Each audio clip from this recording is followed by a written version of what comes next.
This episode of Saturday Morning Trek is brought to you by Audible.com, offering more than 180,000 titles for smartphone, tablet, and desktop. To get a free audiobook of your choice and to help Trek FM at the same time, visit audibletrial.com/trekfm. And also by Enterprise in Space, an international program of the non-profit National Space Society. Find out how you can help science and education and become a virtual crew member aboard the NSS Enterprise Orbiter by visiting enterpriseinspace.org. And if you want to join the conversation and share your thoughts on this episode, join the Babel Conference, our listener group on Facebook. Just type BABEL into the Facebook search field. We look forward to seeing you there.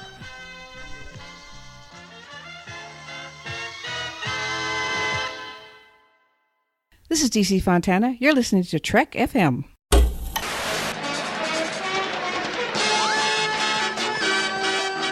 Is that now for action and adventure? Future's here for us to see. It's 2200 AD. Their mission, to fight injustice, to right that which is wrong, and to boldly go where no man has gone before.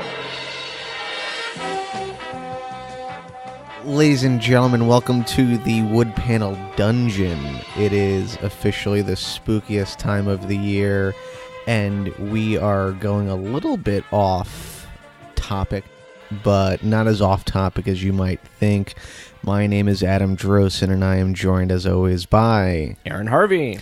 And rather than talking about Star Trek, the animated series, and Star Trek in the 1970s, which we will incidentally pass by, we will be talking about cereal, and more particularly, the monster cereals.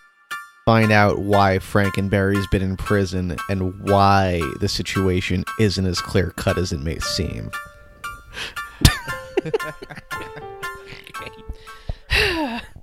So kind of like what we do with our animated episodes, I'm going to give you a little bit of a history of the monster cereal. And you might be asking yourself first maybe what monster cereal is.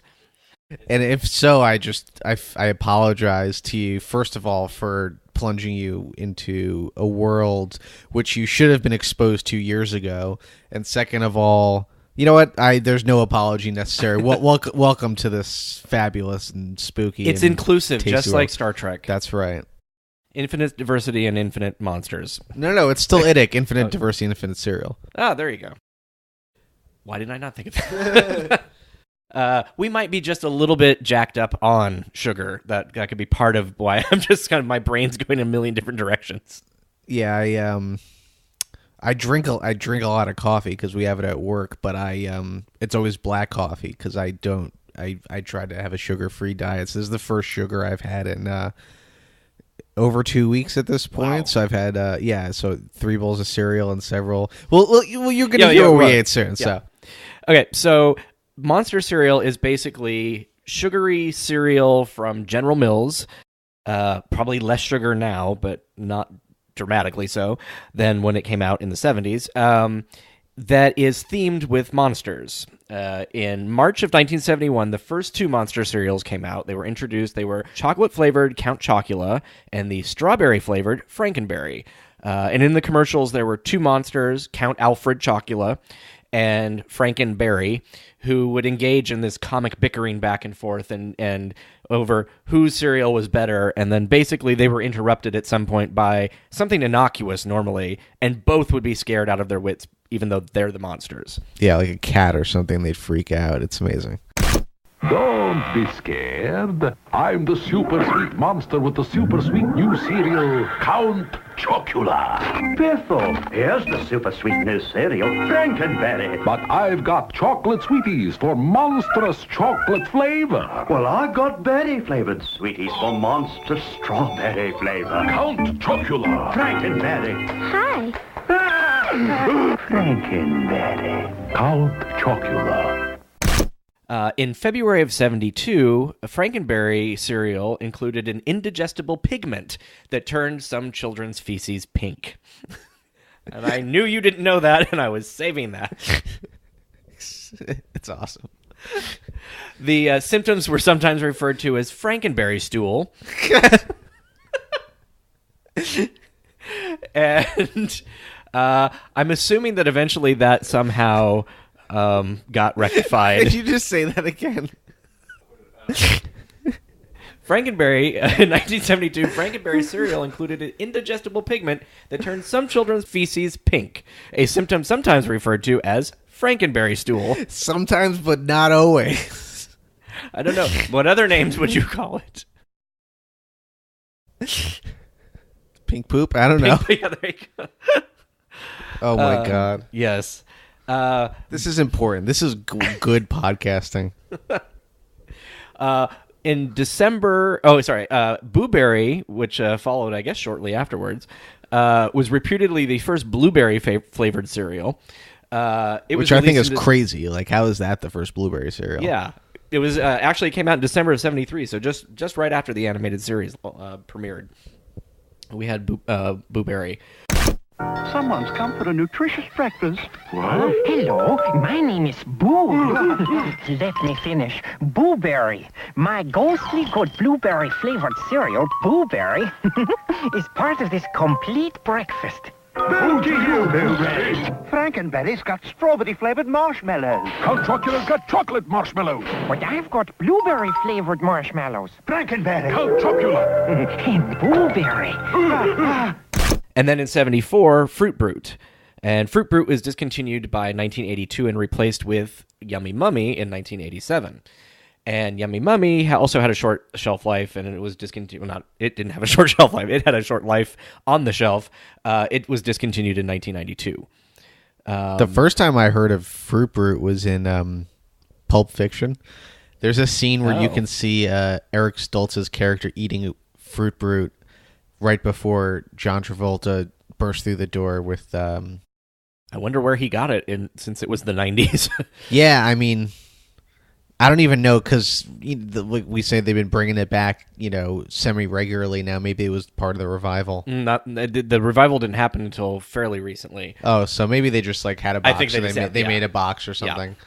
Well, we've taken the with you actually the Star Trek tour of Paramount, and when we go through the art department, the things that they can create, just like I'll make you a cereal box, bloop, it's done. It's just kind of crazy the amount of props and stuff that they can kind of crank out, and so I'm sure if they just had all you have to do is just copy that, then you've got your Fruit Brute. Yeah, it's impressive, and I think it's fun to see, because the boxes that we're looking at now of the cereal we just ate, the characters are very modern looking, and the design of the box is very modern, but when you look at the old style box, it's not too different, and the character design isn't radically different, and Aaron was nice enough to get me this lovely new Frankenberry plush who I've been snuggling with the whole podcast, and he looks very similar to, you can see on the little tag they came with the original Frankenberry, and I just noticed the new ones look very three-dimensional. Like they've got they have shading and stuff that the old ones. It's sort of the difference between Star Trek the animated series and Clone Wars. You've got in styles. Yes, and not the 2D cool animated Clone Wars. That was cool. Yeah, that was amazing. And that the 3D isn't, but there is something very CGI about the plasticiness of the new characters. Yeah. But a couple details looking at Frankenberry here, you notice on the pictures of him, his suspenders are chains. They're like metal chains. Oh, yeah. And you can see on the classic Frankenberry, you look on the tag here, his nails are strawberries. That is pretty cool. It's kind of fun. I'd never noticed that before. I don't think it's that anymore, but in the 70s, his nails were actual strawberries. He was experimenting. It was, It was a different time. It was a much freer time in a lot of ways. Free love. Strawberry nails. Strawberry nails. I have to imagine the people who made this and were consuming this were not 100% sober. I feel like this is starting to become a recurring theme in some of the more outre ideas that we've been touching on in the 70s. But well, if you look at I have an animation cell of Quisp cereal. The same people who did what was it? Rocking Bullwinkle and stuff. Put those together. Sherman and Peabody. Yeah, exactly. Those same sort of people, and it's like some of those stories are crazy, and Quisp. I don't know what he's an alien of some kind, so he's got like a propeller head, and it's kind of crazy. Yeah, it's druggy as hell to be. To put a fine point on the matter. So in 2010, or since 2010, Frankenberry, Blueberry, and Count Chocula have been manufactured and sold only for a few months during the year, during Halloween, autumn season, basically September, October. Anna's, you can find the nutrition facts on the website, I think, like kind of all year round. And then in August of 2013, they released all 5 Monster cereals, including Fruit Brute and Yummy Mummy. So that was the first time in like 31 years they had Yummy Mummy. Or sorry, that Fruit Brute was, and Yummy Mummy was the first time in 21 years. And they also received, updated packaging and all that stuff.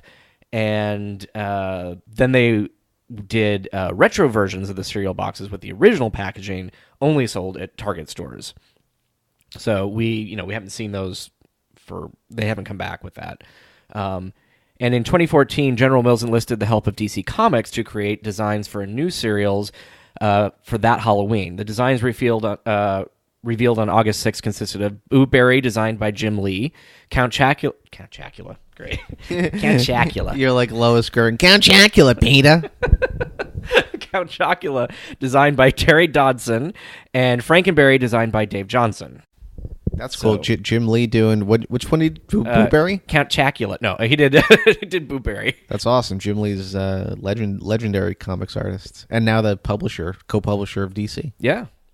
And then basically they had prizes in the boxes, kind of like every other cereal, and some of them during the years were over the years have been mail away premiums like posters and paint sets and speedster cars. Some of the stuff that came in the boxes were like parachutes.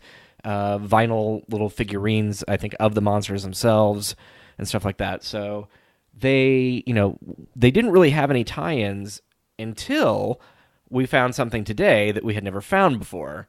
Now, this is mind-blowing because, as we've mentioned earlier today, exclusively today, but also in last week's podcast and the one we recorded last week, and in previous ones, Monster Cereal is my favorite of the random character type cereals because it's so specific and so to my taste. But somehow this particular Monster Cereal commercial and the licensed tie-in escaped both Aaron and myself. Take a listen.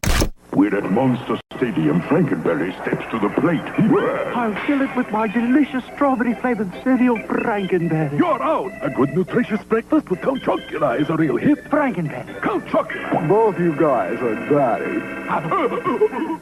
Star Trek, the motion picture, collector's close-ups.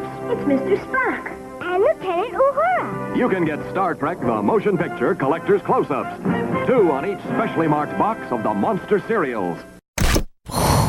You guys, that's huge. So just to explain what's going on, you have a monster commercial where Count Chocula and Frankenberry are playing baseball, and they basically are wrestling over the bat at the end, and the bat magically transforms into a real bat, and they run away in fear.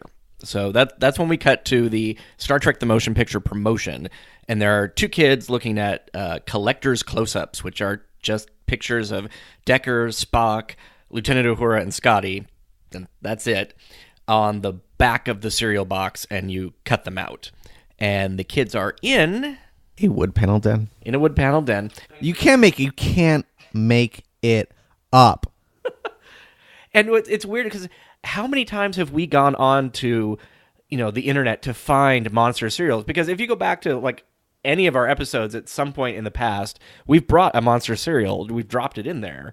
The sick part of it is, I know, like, years from now we'll find out we are responsible for this. It's like temporal causality loop. Like, we have somehow invented time travel, invented Monster Cereal, are responsible for licensing Star Trek the Motion Picture, your favorite movie, my favorite cereal. Like, it's just obscene how this exists, and we just found out about it 5 minutes before it started. Just to bounce back, I earlier misspoke. Both the modern and the classic Boo Berry have strawberries for fingernails. Modern guy has them too, yeah. Okay. So it also appears that at the same time as Monster Cereals came out, there was sort of a competing idea, which was World War I era German fighter pilot cereal, which is much more obscure than Monster Cereal.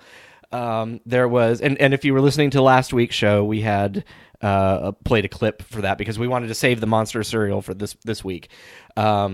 It was also created by General Mills, and it was Baron von Redberry and his nemesis, Sir Grapefellow. So basically, in the vein of Count Chocula and Frankenberry arguing back and forth over who had the better cereal, basically, Baron von Redberry is der Gutest, and Grapefellow would counter with Sir Grapefellow is the grapest, and then they would crash their planes or fight in the plane somehow. It's like, but it was just, I don't know how long the cereal lasted though. It never came back. I mean. I've never heard of this before. Yeah. And I'm obsessed with it. I'm obsessed with everything about this. So I feel like there needs to be some sort of crossover. Like they need to have them show up with the monster cereal at some point. If at any point during Aaron's explanation of what this World War I cartoon cereal from the early 1970s, if at any point during his explanation of what that is and the fact that it even exists, the question crossed your mind, who is this for? The answer is me. The answer is I am so... we're looking at the cover of the box right now, like... He sort of got like the German helmet with goggles over it, but you don't see his eyes. It just covers up, and it's almost like I'm obsessed with this, you guys. Big mustache. Look at the font. Yes, it's gorgeous. It's like Camelot. It's that German. It's that German. It's gorgeous. And then Grapefellow is the same. It's kind of like just the opposite. He almost looks like Dick Dastardly from Wacky Races. They both have that sort of style. Yeah. And this one has a free air car inside, which is basically a car with a balloon, and you blow up the balloon, and you let it go, and it flies the car up into the air. So, yeah. So that was the competing thing. But unfortunately, we were not able to. Oh my God! Sorry. It's in the steampunk community, because of course it is. We're looking at a picture of Baron von Redberry, and he's in a forum for steampunk stuff. So, I don't really get steampunk. I don't think it's that cool, but hey, no, but it fit this. I mean, I kind of get it. I think it's aesthetically interesting. I think it's. Listen, I'm a Star Trek fan. Who am I to cast aspersions on someone else's fandom? But I think this Redberry and this Grapefellow is insane. I love it. So what we wanted to do, obviously, we would love to have done some sort of competing taste test with these, but since we do not actually have a time machine yet, we did not have the cereal that we could go back and compare them with. But we did do a taste test with Count Chocula, Frankenberry, and Boo Berry. In that order. Release order. And we're going by canon, chronological Monster Universe release order. It's not the Kelvin Monster Universe. Oh my God, we have to make those cereal boxes now. Okay, never mind. Sorry. You might have heard me snort 3 times on this podcast. It's really funny today, you guys. At least I think it's funny. If no one at we're home having is fun. If you're not, we apologize. Sorry for wasting your time with this free entertainment. So we decided it's like, okay, we can't have cereal from 1972 to compare it to, but we do have our memories of what the cereal tasted like in the 80s and earlier. And so Count Chocula. Let's take take that first. What did you think of Count Chocula? I don't have memories of what this tasted like in the 80s, unfortunately. Okay. I'm a little bit younger, but from when I was a kid, it's certainly it certainly holds up. I mean, it's much like I made the comment when we were eating. It's like it could have been Cocoa Puffs or any real chocolatey sweet cereal, but it's good. Like, and the little marshmallows are good. Like, and the chocolate milk factor was another big point of discussion, because when you're eating chocolatey cereal, Cocoa Puffs for whatever reason, how they're chemically formulated, they don't translate their chocolatey flavoring to the milk. But this did instantly. It was really quick. It was really impressive, and I think the gold standard, at least I haven't had this kind of cereal in many years. Not just the Monster cereal, which I had last year, but sweet cereal in general I haven't had since I was a kid, really. But I remember Cocoa Krispies. Kind of that was. Mm-hmm. That became like the sweetest chocolate milk you ever had, and that was just, you couldn't be, or Cocoa Pebbles too. Yeah, I would say that's like the Flintstone cereal. Exactly, Cocoa Pebbles and Cocoa Krispies. Yeah. And Count Chocula is great. It holds up.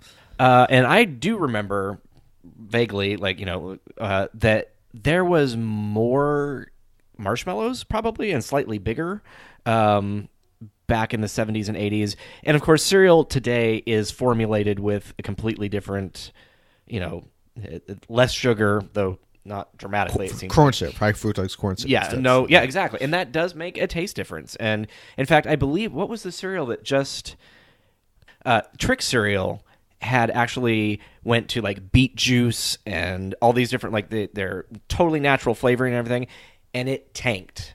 Interesting. And so now they are going back to the "it's not good for you" formula. So I remember a big thing with Trix was they switched over from the fruit-shaped smaller pieces to the larger sphere-shaped pieces, and people freaked out about that. That was my last Trix memory, but oh, that's right. Trix did have sort of like fruit. They used to look like a little piece of fruit, like Runts candy. Yeah, but I feel like before that they were circles. Again. Oh, really? Okay. Yeah. When I was a kid, they were little fruit pieces. But I feel like somewhere in between there must have been a transition, because I don't seem to remember as a child them being very. Yeah, there's spheres now, I guess, or spheres once more. But yeah, the Count Chocula marshmallows are really good. They're, if you're a big fan of the Lucky Charms, which is the gold standard of breakfast cereal marshmallows, I think it's very comparable to that. And we were trying to figure out if each one of them had different shapes, and it seemed like when we got to Frankenberry, it had a mix of all the other shapes, and I don't know if that was just our box or. Well, the Chocula marshmallows are distinct because they're bats. They're bats, and they're also striped. Yes. None of the other colors, none of Blueberry or Frankenberry marshmallows are striped.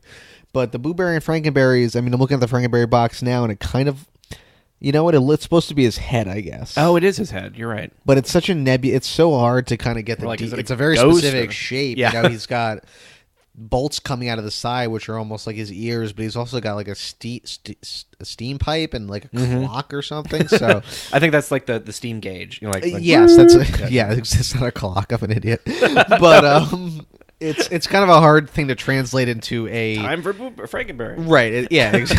It's exactly that's what it's there for.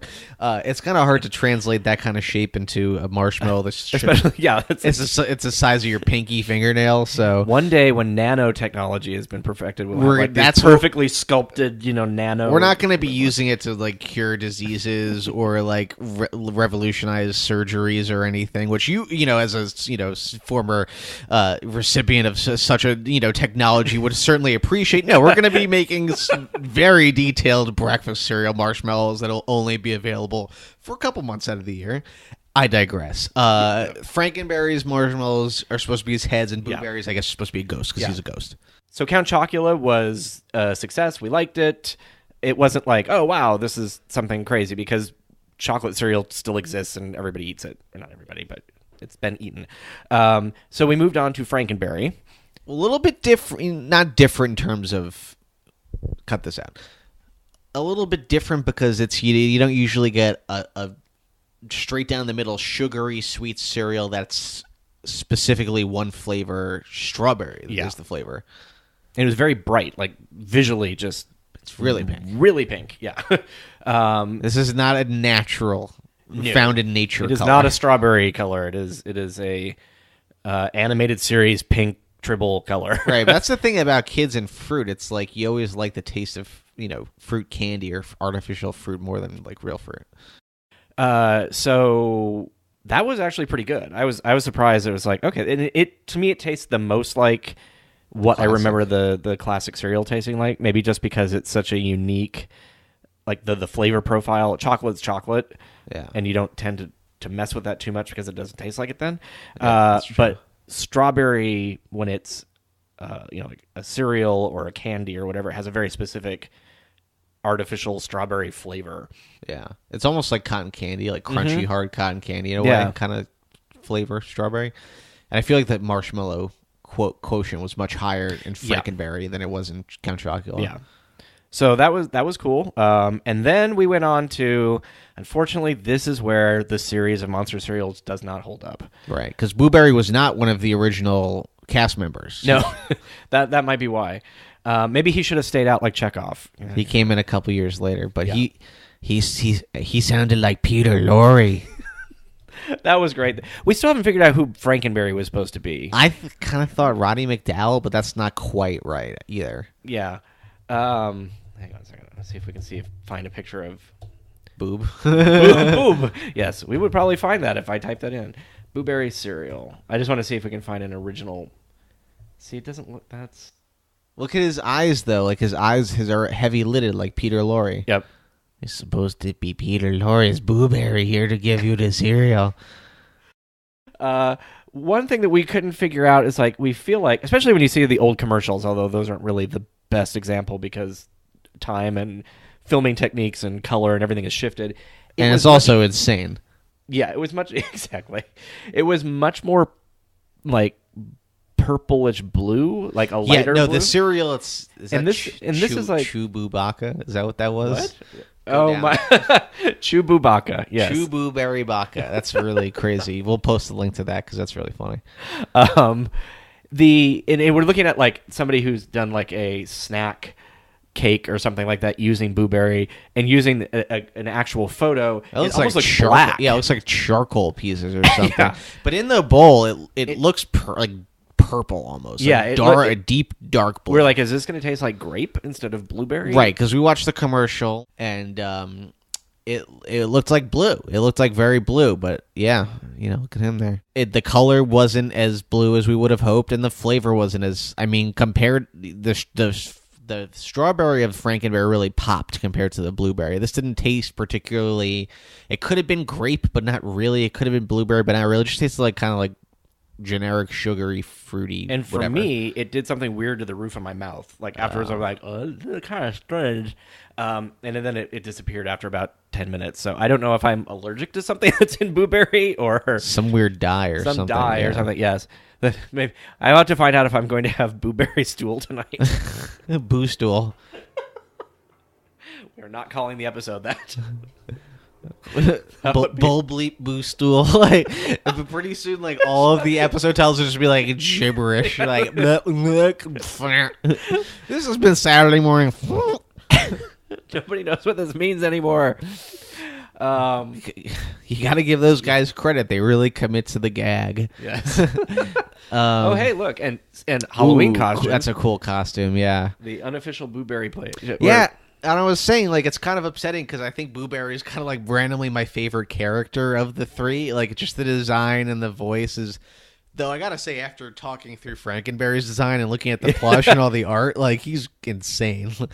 This is awesome. Yeah, I feel like he has the most design sense to him, and where Blueberry has the most character. Yes. And Count Chocula is just a Dracula with chocolate. Whatever, yeah. So I think that's... I say that in like it's dismissed. Yeah, it's Dracula with chocolate or whatever. If I met Dracula with chocolate, like, I feel like we'd be best friends. That happened actually in Buffy. Xander, the character, apparently became friends with Dracula after Buffy had vanished him. And like in the comic book, eventually he comes. It's like, how do you know this? It's like, I just found out from Dracula. It's like, you're still talking with him? It's like, yeah, we email and we're like buds, So somehow Xander just became friends with Dracula, which I thought was kind of fun. That's really very funny. Buffy. Now we've skipped all over the place. We're going 70s, 80s, 90s. We're going to talk about the kind of cereal that we liked growing up. Yes. Well, let's do that, and then we're going to talk a little bit after that about Star Trek cereal and some of the stuff, because Star Trek isn't, aside from the one commercial that we found, Star Trek has had some interesting things happen with cereal boxes in the past. Yeah. And tie-ins. Watch me trick Fred out of his Cocoa Pebbles. Mr. Spock! My search for something super chocolatey has led me here. Must be my delicious Cocoa Pebbles. Fascinating. They're yours if you take me on the Enterprise. Mega chocolatey taste. Beam me up. Dino. Barney, my Pebbles. Warp speed ahead. Those Cocoa Pebbles cereal part of this nutritious breakfast. So what was your favorite cereal growing up? Was cereal a big part of your like Saturday mornings or just childhood in general? Like, did you get excited when you went to the store with your parents and got to pick out whatever the cereal was, or was it just like we're getting this and that's it? Yes, to the extent that I feel like it is for any kid that's like, lucky enough to get to kind of do that kind of stuff. I'm thinking back on it. I mean, I definitely had pretty much all the different kinds. I didn't really go in too much for Lucky Charms and that kind of thing, just because it's I don't know. Once we get into marshmallows, it's like my parents are like, no, we're not really going to do that. Despite the fact we also did get some insane sugary stuff otherwise. But I feel like that wasn't too much of it. But I definitely had the Monster cereals at some point as a kid. And I remember asking, like, wanting it, and my mom saying no, too. So it's like, again, I think once you get marshmallows involved, it's like a tougher sell as a kid. Yeah. But on that note, I remember one cereal that did come out when I was, young enough to be really into that my mom did get for me, which was just insane, were Oreo O's. Wow. Introducing the Cream Team. New creamy tasting marshmallow bits for a richer, creamier, chocolatey taste. New extreme cream Oreo O's. Part of this good breakfast. Give it up for the Cream Team.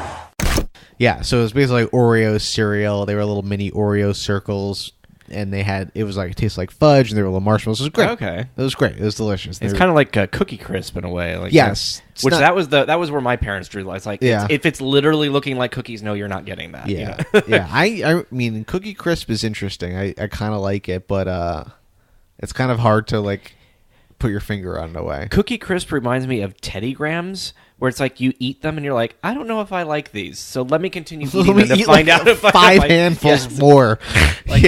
Still not sure, but I want to keep eating them for some reason. So that makes me think like some scientist somewhere is just like, yes, I did it, and he cashes his 6-figure check, like, you did it, buddy, like you cracked the formula of this insane thing. Well, there's a book called like Sugar, Salt, Fat, and some sort of combination of those 3 words, where they talk about like all the different like tricks that they do to like get you to want to keep eating. It's like, well, they take fat away, so they'll add more salt. They'll take sugar away, so they add more fat. Whatever it is, like there's a combination of those three things and what makes food addictive, basically. That's so wild. Yeah. I remember Oreo O's. I remember. I mean, Cinnamon Toast Crunch is obviously like a very popular, famous cereal. But I remember something that came out as like a variant that went away for a while too, and then they brought back again was French Toast Crunch. Oh, I loved that as a kid. I don't think I've ever had that. It's great. And I was just in the store when I was looking at for the Monster cereals for this, and I saw they have a new one. It's Apple Cinnamon Toast Crunch, which I kind of need to get now. Wow. I mean, again, like I don't really eat cereals, but after today, I kind of, and saying that, I'm like, I kind of need to get that Apple Cinnamon Toast Crunch. But yeah, that was the problem we had. We went down the cereal aisle, and I've looked a couple times. Like, oh, now there's this, that looks interesting. Yeah. But the other thing that I remember, I was thinking about this in preparation for the episode, is talking about licensed cereals, like movie cereals, that kind of thing. The only one I definitely have a memory of getting is a very random one, and it's towards when I'm a little bit older as a kid, like about to like be like, all right, I'm too old for this kind of thing now, but right on the cusp of that. I guess this movie came out when I was maybe 10 or 11, like right around then. It was the Disney animated movie Atlantis. Do you remember that? Yes. There was an Atlantis cereal, and I totally remember eating that. Wow. I do not remember that. So weird. Yeah, pull up Atlantis cereal. Yeah, let's see if we can find... This was really wild. I want to say like that the pieces looked like the A from Atlantis. Yeah. Well, and for a while at Disneyland, where right now is the Finding Nemo ride or whatever, they had a giant A for the Atlantis out in the middle of that unused, because for some reason it's like, oh, okay, people aren't going on the submarine ride as much, or it was harder to keep up or something, so we're just going to close it for like a decade. It just like didn't do anything, but they used it for advertising, and they would put like Little Mermaid DVD out there or whatever. But then for a while they had the A from Atlantis. I'm like, oh, that's cool. We're probably going to turn it into Atlantis right now, because Atlantis didn't succeed. No, that was a really weird time for... Yep, there's this... Atlantis, the Lost Empire cereal. Wow. Oh my god, I totally... And it had, they're like the little chocolate pieces are inside, or the symbols, runes. The alphabet. Yeah, the alphabet. Wow. Atlantis, the Lost Empire, my god. So it's basically alphabets with an alien language. Yeah, they're little chocolate pieces. I 100% remember eating this. And I have that. So we're because, the audience can see us going through Google Images. That's what's the best part about podcasts, you guys. It's a visual medium. Elysium. that you're not seeing. No. No, but yeah, I totally remember eating that cereal, and it was a weird time for Disney, like with that and Treasure Planet. Yes, they didn't know what they were post. All those amazing '90s movies. They were kind of losing their way a little bit.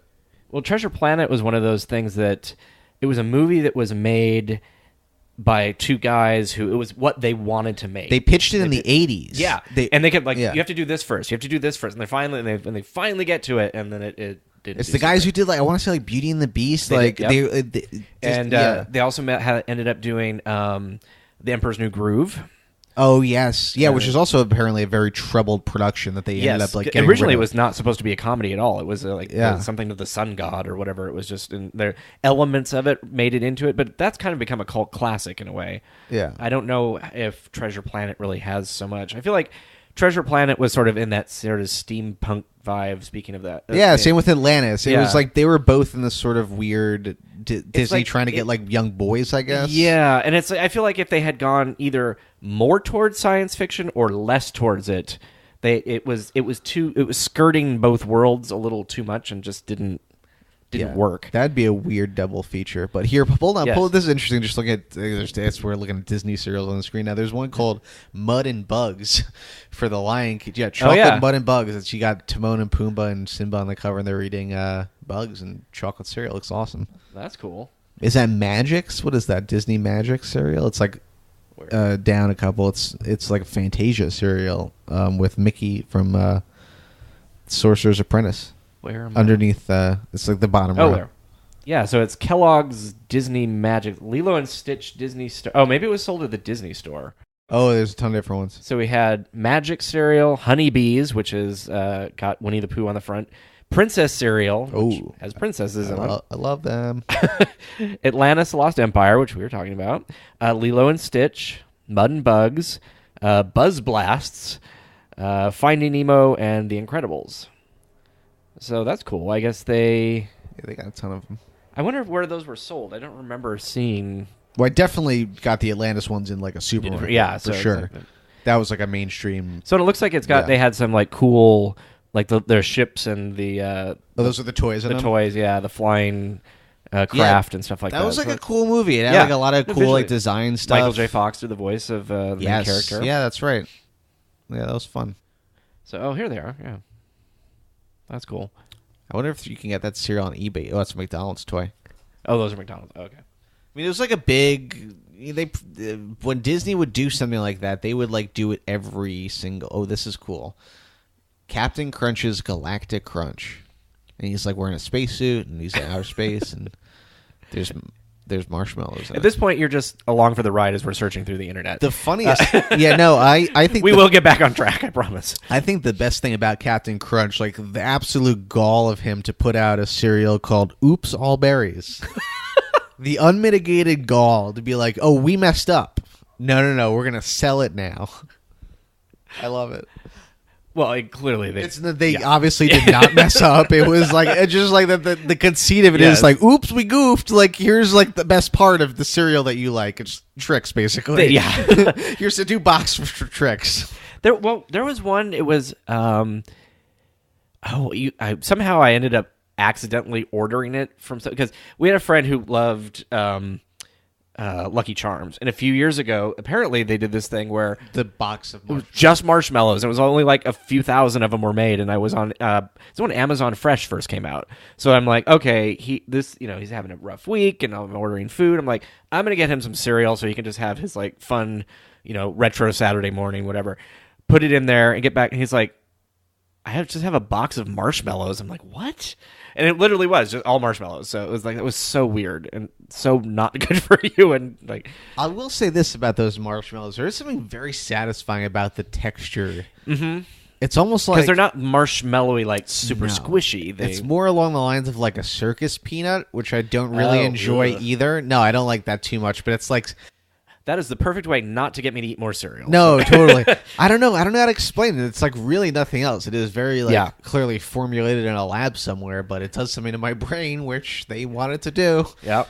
But goddamn, look at that Atlantis Lost Empire cereal. I totally 100% ate that. That is very cool. Well, when I was a kid, I think it was funny. We always make fun of Quisp or say that, but I loved that cereal because it had sort of a corn taste to it. Yeah. Because I loved popcorn. Popcorn was like a big thing in our family. And corn pop cereal, that's awesome. Like corn cereal is great. And it had this. It has like orchetta. That's not how to pronounce it. Pasta, the kind of like little bowl pasta. Is what Quisp is sort of like that. Like the elephant ear kind of thing. Yeah.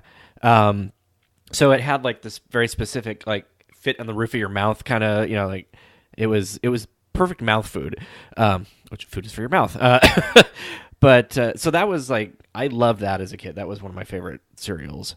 I don't know if I ever had it. They might have discontinued that by the time I was getting into this. You can get it now. You can still get it? Okay. Yeah. The thing is now it's like it's a specialty cereal. Yes. Like they kind of almost like the Criterion DVDs and stuff like that, where it's like.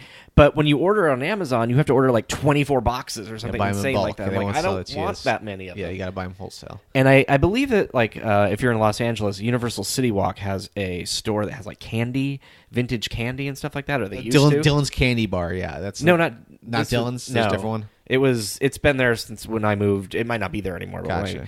But when I moved here in the 90s, it was just opening up. But they would have cereal in there, so it's possible that they might have something like that. But my parents were pretty good about like if there was a cereal with something really cool. Like I had one of my favorites was so many box tops, and you can get a Viper from Battlestar Galactica cockpit. So we sent away for it and waited, and finally came, and it was essentially a cardboard cutout Viper thing, and that I think was my first. Oh, things on TV really are kind of a disappointment sometimes, and you have to really check your excitement on what it might be. So, but they were good about like, oh, it's C-3PO cereal. Let's try that. That would be kind of fun. And weren't they called C-3POs? C-3POs. That's yes. so funny. Now, it's here. The excitement, the adventure of a new force at breakfast. We'll call them C-3POs. New C-3PO cereal from Kellogg's. Twin rings, phase together. For 2 crunches in every double O. A delicious part of this nutritious breakfast. Now you can experience the taste of Kellogg's C-3POs. A crunchy new force at breakfast. May the force be with you. It was funny because in our family, in the C-3POs, we had a couple pieces of what, as children, we thought were cat food. Like because it must have been like just either like overcooked or like darkened versions of the same thing or something. Because they almost look like little 8s. They were. I don't know what they were supposed to be, but they had circuits or something. I guess I don't know. But I remember the taste was very distinctive. I don't think I ever had it in anything else. It almost was like a corn alphabet or something like that. It was odd. They probably like. It's tough to say because I feel like food stuff back then was a lot. Yeah, look at the it's weird. It's no, it's supposed to be his eyes. Oh, okay. Yeah. It's tough because I feel like on one hand, food and like. That kind of food that's like so clearly super heavily processed, I feel like it wasn't as regulated as it is today. But I feel like because it is so regulated today, that's why we get stuff like the high fructose corn syrup and like the more chemical nature of it, as opposed to just like straight up trans fats and sugar, like refined sugar that you probably got in these cereals in the 70s, 80s, and maybe even early 90s. I don't know. And but just regular cereal, it's like I always really liked like Dunkin' Raisin Bran and stuff like that for some reason because I loved a raisin and like I don't know, there's something about that and I went through like this weird phase and now I think back and like what was wrong with my body is it was like I loved grape nuts for like one weird like swath of time where it's just like now just like you could put like 20 gallons of milk in it would just absorb all the milk. It was just the weirdest cereal. It's like. Yeah, I was always introduced to as Great Nuts as like you have like a bowl of cereal and you like put a little bit of Great Nuts on top for texture and crunch and stuff. And, like, you wouldn't just eat it on your own. Yeah. Kind of thing. But now I feel like if I ate it, it would just like my teeth would crumble. It's like the old Saturday Night Live commercial, Quarry. It's like, I like Quarry because it's crunchy, but it's just cereal It's just with rocks. rocks. Yeah, and, and you after a while you can't hear them talk anymore. My other favorite is Futurama, where it's the right before or after the Futurama logo is Futurama is brought to you by Thompson's Teeth, the only teeth strong enough to eat other teeth. Futurama is brought to you by Thompson's Teeth, the only teeth strong enough to eat other teeth. Ow. That was just painful.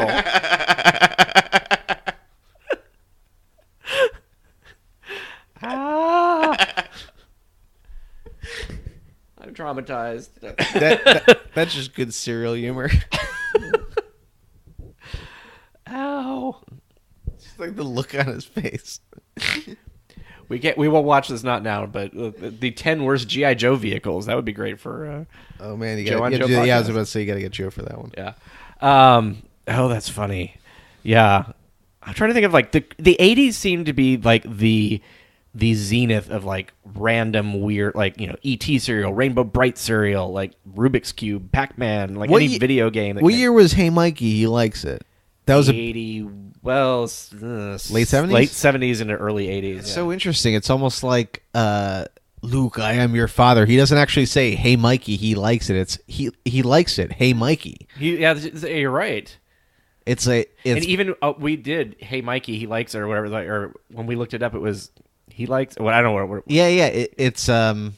It becomes the way you remember it is actually like a bastardization of the actual line. And that's why we get the Mandela effect, where people swear that have just shifted into another universe where you remember the way Berenstain Bears were pronounced, or Berenstein Bears, or Steen Bears. Sinbad was in a movie called Shazam because you can't deal with the fact that there was a movie called Kazam. Like it's just basically millennials can't wrap their heads around the fact that they're wrong. Sometimes. It's never like, oh, we remembered that the Apollo moon landing, got destroyed on the moon. No, it's something very. It's like a word is switched or something like it's like it's never a giant thing. This is why fake news. Although is Mandela effect, the reason why it's called that is that people believe that Nelson Mandela died in prison in the 80s, but he died in 2013. Right. A free man. Right. So remember that movie Invictus? That Clint Eastwood Mandela soccer movie? That was such a random Invictus from like 2009 or something. I think you're making that up. I think that's from another universe. No. Is that from Mirror Universe Invictus? Yes. No, I don't remember that. It was so random. That is interesting. Okay, so you've talked about what kind of cereal you liked in your childhood. I've talked about my childhood in cereal. So this is a Star Trek podcast, ostensibly. You always we talked about C-3PO cereal, Atlantis cereal, like every cereal, every property in the world seems to have had a cereal. Has Star Trek had cereal? Not specifically a Star Trek cereal by itself, but it has been featured on cereal boxes.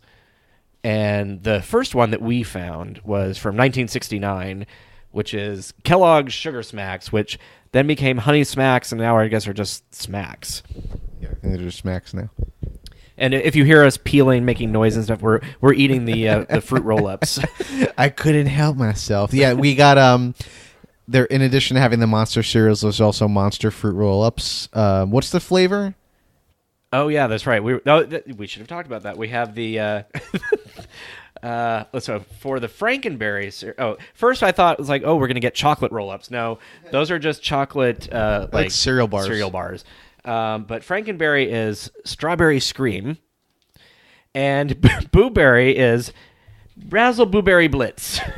Now the thing, which we decided sounded like somehow what is it? Bublé. What is it? Michael Bublé. Bublitz, yeah. Bublitz with something. It's all your favorite Halloween standards from Bublitz. Yeah. He does kind of have that sort of like crooner sort of, he could be a... Yeah, no, when he's not doing this for Halloween season.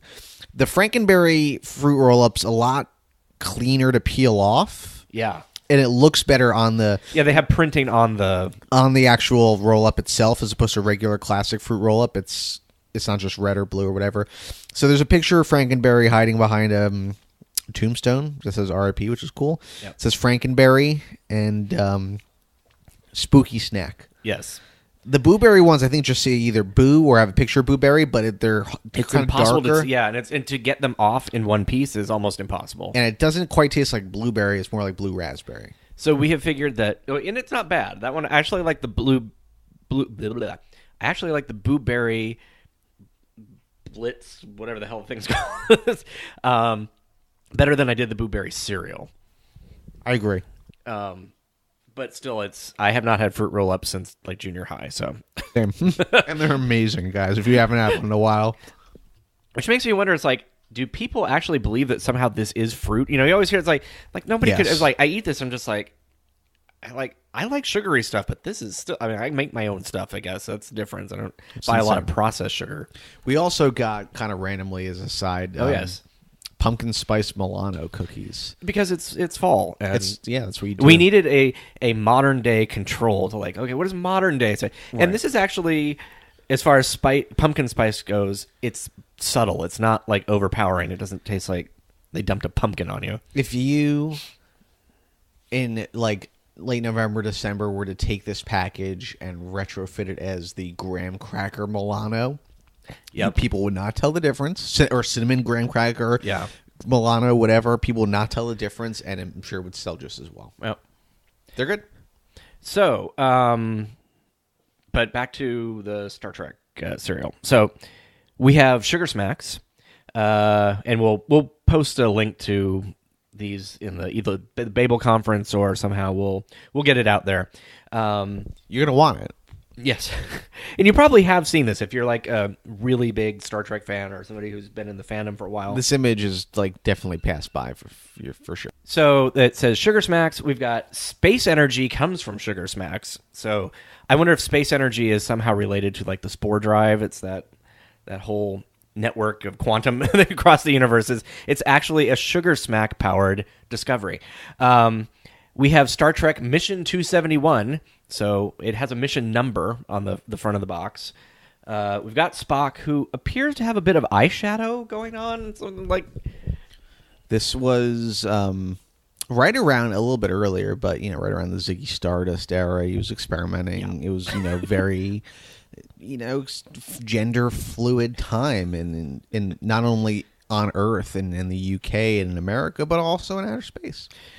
He's pointing a phaser at something out of the box, and if you look at his uniform, his badge, which kind of looks like the science badge, is on his right side. So this is sort of a mirror universe Spock of some kind. He's also wearing a name tag. And he's like on the other side, where the badge normally is, it says Spock. It's not even a name tag, like embroidered on. Amanda must have like embroidered it on for him. This might be his first. He's like, oh, Mom, I don't. This is look. It's I'm not going to right camp, side. Mom. I'm not going to camp. None of the other officers have this. Well, you might. That's why. You'll know which one's yours when you put it back in the replicator. What I love is that it says free Star Trek badges. Basically, you get these like the I think it's just the command star, but we're so used to seeing the Star Trek font. It kind of seems timeless at this point, so to see it on a cereal from 1969 feels odd to me. I don't know why. It's just this. It's like, oh, it's like it's from now because they use that same font in the Kelvin movies, and so it's just that was, as a graphic designer, that just sort of jumped out at me. I'm like, wow, that's kind of cool. So on the back we have a really interesting looking Enterprise. It sort of looks like it's got a party hat, maybe. The saucer section has it's like a top. It looks like a top, like a toy top, like something you'd spin. Yeah, it's very very tall at the top. The bridge is like at the top of a mountain, and the drawing actually of Spock is done pretty well. That's pretty photorealistic. Yeah. So shooting stars, free Star Trek badges, collect all 5, which is interesting because that's sort of the similar language that they used in the British comics. So you've got all 5 badges. You've got McCoy, Kirk, Sulu, and Spock, and then just sort of the captain's badge in the sort of like really weirdly shaped delta. Yeah, it's not like offset properly. Yeah. And then it says Captain's Log, Stardate 1969. Space Energy comes from Sugar Smacks. I think we found the title of our show. Space energy or something. So that was sort of like the first time we see the cereal, and I don't believe anywhere in the 70s until we get to 1979 with the motion picture with the monster cereal that we see Star Trek in any kind of cereal. So 69 to 79, like 10 years in between. I can't remember anything. I mean, you'd think that the animated series would be the perfect opportunity for a crossover there, but they probably just didn't have the money or the licensing set up for that or whatever. And it's interesting. We recently heard from the author of the Counterclock Incident, and he's going to be coming on, and it's interesting because he wrote the episode, but under a pseudonym because he was also the NBC, licensing, or not the sort of like the sponsorship promotional person. So he might be an interesting person to ask this question of and see, like, you know, what was going on, because it seems like in the 70s anything got random crap which just had Star Trek glued on it. So you would think cereal would be sort of the perfect thing, and it does seem like when they are doing cereal, it is sticking with Kellogg's. That does seem to be they're one of the big brands. Yep. Them and General Mills. So the next big Star Trek thing that we know about for cereal was Cheerios, and then we're going to move past the 70s because they're really, like we said, not a whole lot of cereal talk for Star Trek. 1987. Is it 1987? It has to be. Yes. Star Trek Next Generation was coming out, and there was a contest. You could be in the new Star Trek The Next Generation. You win a walk-on role, or you could win one of 75,000 replicas of the Enterprise by Galoob, and it turns out that those eventually were just sold as toys, so at one of 75,000 is, you know, that's not that super special, apparently. You could also send away with 3 UPC symbols and get a replica of Picard's Ready Room poster, which I still have this poster. And on the back side, it has all of the Galoob toys that were coming out, which we learned Galoob was actually a person's last name. Yeah, it's a crazy name, but it's an awesome name. Starting now, one of you could win an adventure into the next galaxy to board the new Enterprise and appear in an episode of Star Trek, The Next Generation. Look for the winning game card inside boxes of Cheerios and Honey Nut Cheerios, or write for a free game card to Star Trek The Next Generation Sweepstakes, P.O. Box 5472, Minneapolis, Minnesota. You could have already won an adventure into the next galaxy. You may be wondering, like, what happened? Like, if you ever saw this contest, you might have thought, okay, what person won? And the way they play it off is that it's a kid who would win, but it could be anybody who wins. So I always thought in the back of my head that if this person was ever on there, that he was like one of the people in the escape scenes in, I think it was Encounter at Farpoint, when they were disembarking, getting all the people off the ship. Is that what they did that? It was one of the earlier episodes where they were at a starbase and they evacuated everybody. You saw the guy with the scamp running down the hall. 1001. Is that what? Maybe that was yeah. Or one of the kids in When the Bow Breaks. You know, something like that. Well, turns out that an elderly woman won the contest, could not come to Los Angeles, asked for the money, and got the money of what would have been a plane ticket and like a hotel. Good for her. Go get yours. At the same time, it's just like, just think of how many, it's like, what that, because you knew that if this had actually happened, if this person had, Larry Nemechek would have talked about this already. Somebody would have alady been on Portal 47. We would have known about this, and so it seemed pretty Jim clear. Morehouse Enterprise Extra, you know? We would have, it'd be funny if it was Jim. Oh, yeah, I didn't tell you that as a kid. I was totally forgot. Yeah. And it's great because we're looking at the cereal box, and it's Troy in her cosmic cheerleader outfit. Troy, Wesley, and Riker all look miserable. And they're like glaring at the camera. And there's this one kid like photoshopped on top of him with this glow around him. He's wearing sort of like transporting in. He's got a very like 80s patterned shirt. It's like Sean Astin meets Miami Vice. Yeah. And then inside the box, you could get all these stickers. And I actually have a Wesley sticker. I still have my sticker, my poster, and I think I have this box cut off somewhere, minus the UPC codes, because I did send away for that. So that's the story of the 1980s cereal. So around First Contact in 1996, Kellogg's, again, they did a kind of a co-branding. They put in a special collector's pack of I don't know what you got in it, but they would take mini wheats, and we have this. It's really funny. So this bowl of cereal, and behind them is the kind of your cast picture of the Next Generation. They're not interacting with the cereal. There's nothing very spacey about the cereal. And then even the mini wheats has like a little character that's like right, but he's not like an astronaut or a Star Trek guy. He's just like a mini wheat. But it sort of looks like they're looking up at this giant bowl of cereal, like they're right from planet Wheatus 9. Yes, Cornflakes. We've got the original series crew, kind of in the similar position. It's interesting too because Chekhov and Sulu, like their shirts look are like the same color of green as Kirk's. Kirk's, yeah. And I love that it says the original and the best. Like, so they're referring, I'm assuming, to the cornflakes. Yeah, Kellogg's either is tipping their hand at their cereal or their preference of Star Trek programming. We have Raisin Bran, which has just Admiral Kirk. Yeah, like movie from Wrath of Khan. Wrath of Khan movie Kirk, yeah. He would, I feel like at that point in his life and in his career, be eating Raisin Bran. Yep. So basically, they did a little co-branding, and I don't know if they did it for any other movies.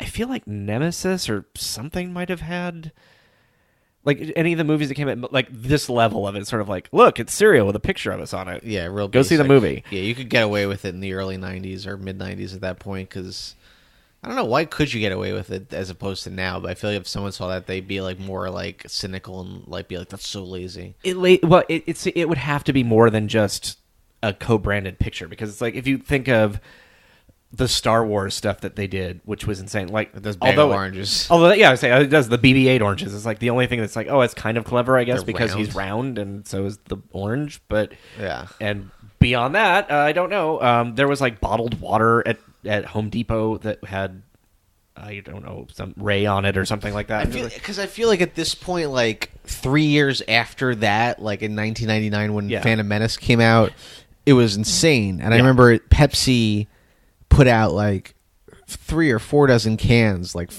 a better part of 50 cans, and they all had a different character, and people collect those, Right.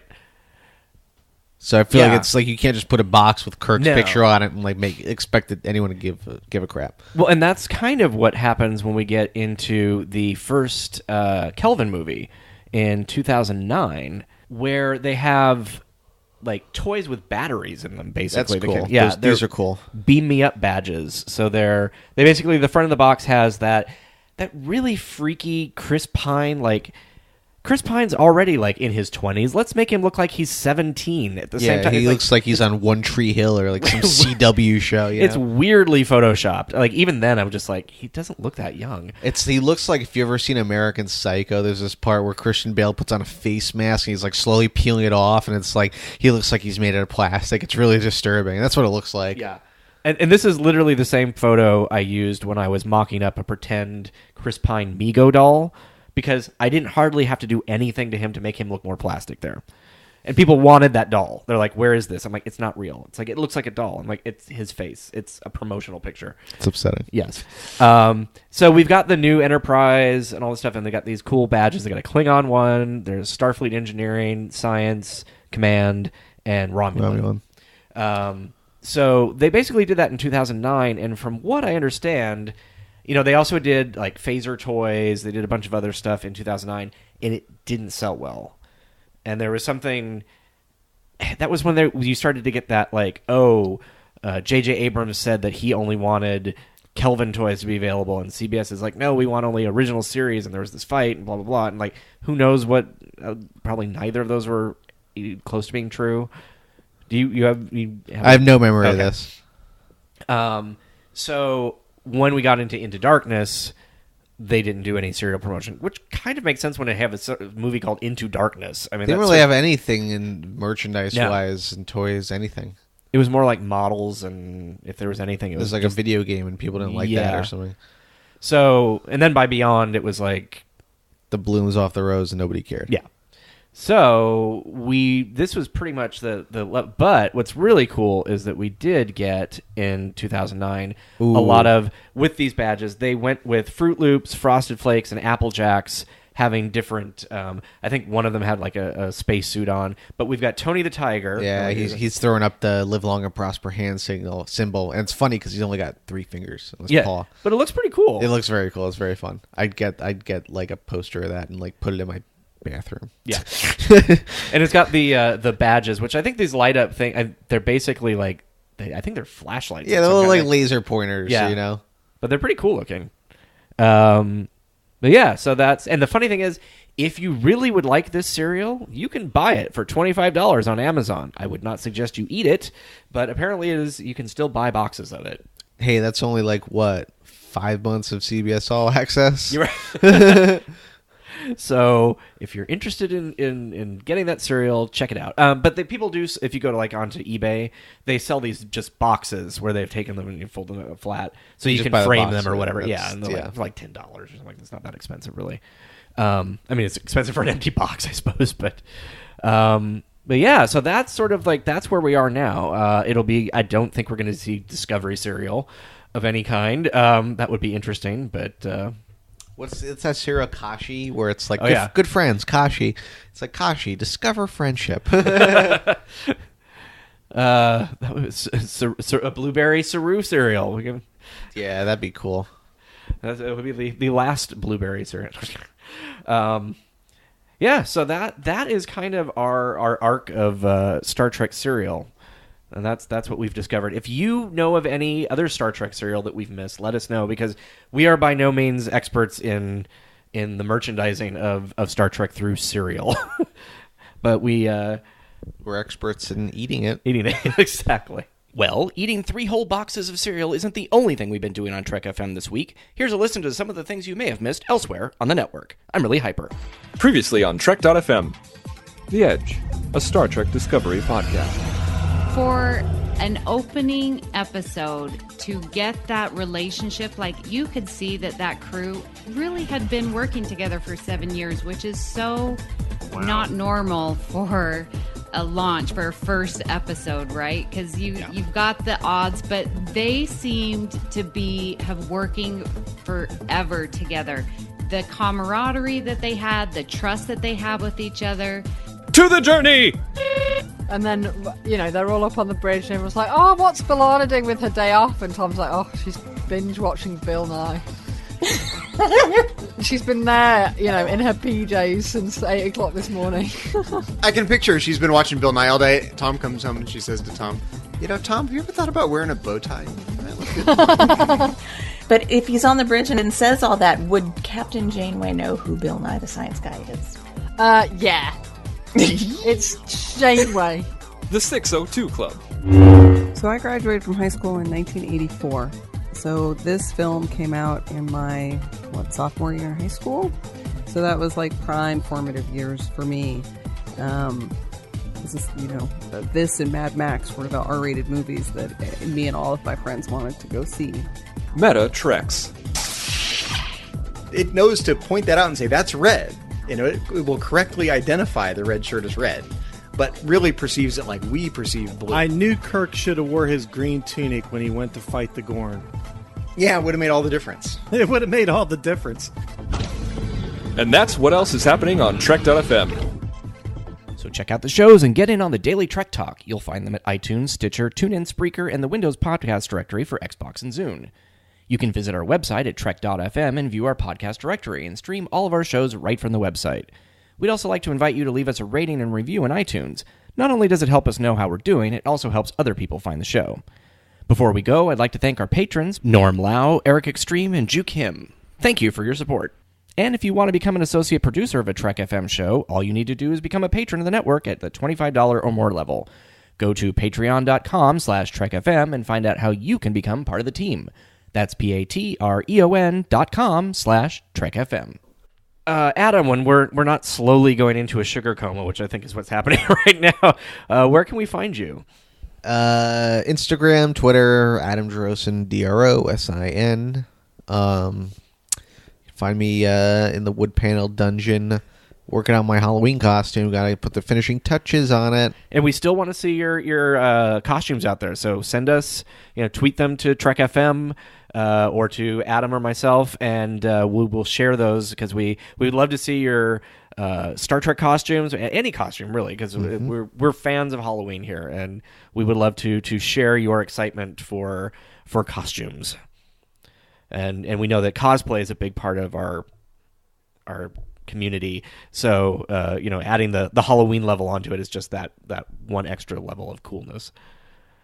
So. If you're gonna dress up like a big cat's paw, like an actual cat's paw, like that's one of my dream cosplays. Don't steal that idea. If I see anyone at Vegas dressed up like a big paw before I do it, I'm gonna rip it off you. Well, that and we're not going to start the show over again. But the one thing we did mention, didn't really mention, was that the Star Trek did sort of have 2 Halloween episodes. We had Cat's Paw in the original series, and the Magics of Megas 2 in the animated series, which came out a couple days before Halloween. That's right. But you can find me on Twitter at GeekFilter, and I'm also on Instagram and every other social media. Basically, I just try to stick with that handle, and you can find me in the Babel Conference. So, normally this is the time that we're like, oh, we're going to exit the wood panel den and go do something exciting. But really, I think we're actually just going to stay here and kind of collapse on the couch and fall asleep, because there was a lot of sugar, and then the sugar is kind of gone now, and I'm crashing. Bye-bye.